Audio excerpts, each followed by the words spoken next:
faut se méfier des gants de toilette.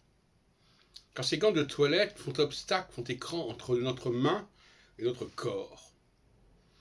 Or, il est important que nos mains touchent notre corps. Et pas seulement quand on fait l'amour ou je ne sais quoi. Il faut que quotidiennement, nous ayons un contact avec notre corps par les mains, par un processus qu'on peut appeler de frottement.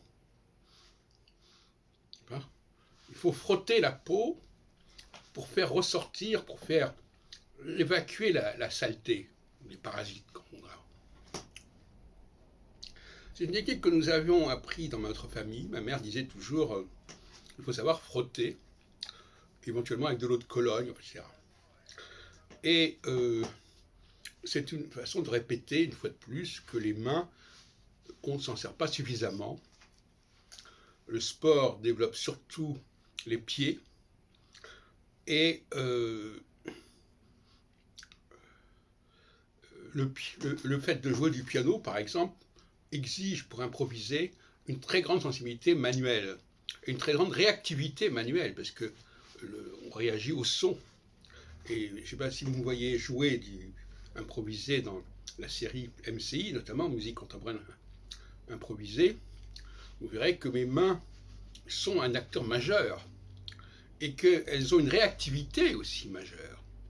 C'est-à-dire qu'il faut capter le centième de seconde où il y a un son qui est intéressant à développer, à produire. Donc pour moi, l'homme équilibré, enfin l'homme ou la femme équilibrée, sont des gens qui se servent beaucoup plus de leurs mains que la moyenne des gens, qui font travailler leurs mains, pour se faire la toilette, qui font travailler leurs mains pour, comment dirais-je, pour jouer d'un instrument, par exemple, et qui tout simplement, on peut faire des exercices comme ça de la main. On peut frapper sur le sol, sur un tabouret. Hein. On peut faire du bruit, on peut aussi faire comme ça. D'ailleurs, les enfants sont souvent très frappés quand on montre que ses mains sont agiles, qu'elles peuvent bouger, que les doigts peuvent bouger.